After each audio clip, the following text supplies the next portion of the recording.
Pricing is something real estate professionals do. It's to get a listing or offering price.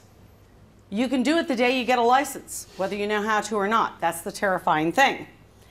And all real estate professionals do some kind of pricing. People on the rental side come up with a rental price. That's a form of pricing. Most of us in the room, residential people, we're going to price property to sell.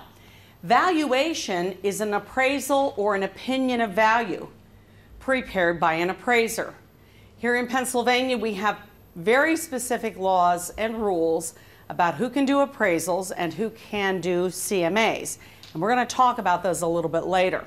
When the market started to go soft, and this happened a lot in places like Florida, you had builders who the previous year were selling homes in a subdivision at $450. The market starts going soft and all of a sudden they can't get $450. They started doing concessions to get the price up, which meant that we no longer had two properties that were really the same, because the builders said, yes, last year I sold this at $450 with the standard builder package, but for you, Frank, I'll do the upscale kitchen, I'll replace the flooring, I'll go to a higher ceiling, I'll do more bells and whistles. Well, that turns out to be a concession. So if I'm an appraiser, I need to see your contract to know, Frank didn't really get what Dana got 6 months ago. He got a better house for the same amount of money. I have paper sold books that go back 30 years. And here is why. Every so often, someone wanders into my office and says, it turns out when Grandpa died 10 years ago, we were supposed to find out what the house was worth, and we never did that. That's a retrospective appraisal because that's what was the house worth 10 years ago. That may also be something you need for a divorce, because you had people who married at a certain point in time. Maybe one person owned the property, the other person then joined in the ownership, so what was the value then?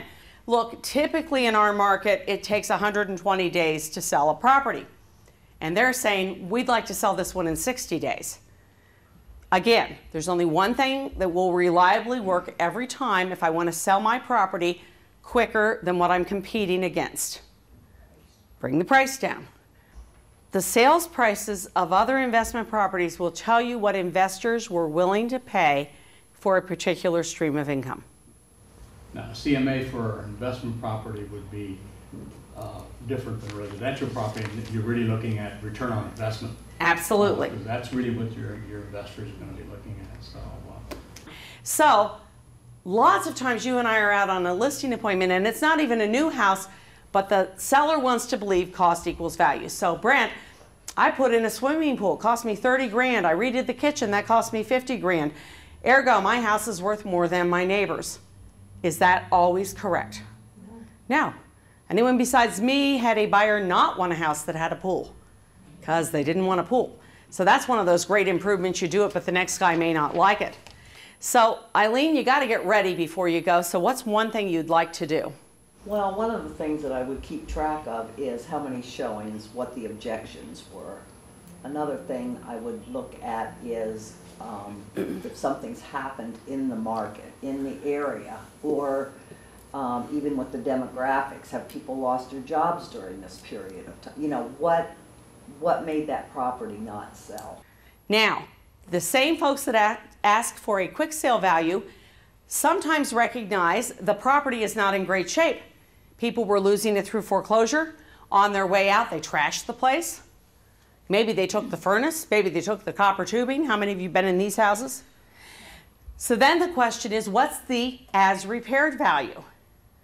What does a buyer expect in this price range?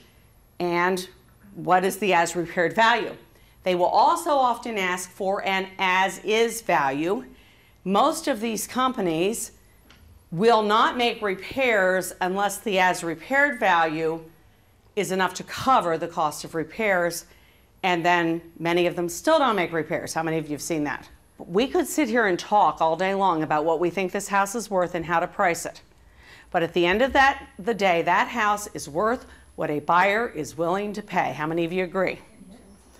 And nothing else matters. I mean, up until then, it's all theory. The day you have somebody who signs an agreement of sale and says, yes, I'll pay that much for it, and then you finally hopefully have a nice successful closing, although this is a nightmare for an appraiser, then you have demonstrated market value. That's what someone was willing to pay. Prior to that, you don't have it.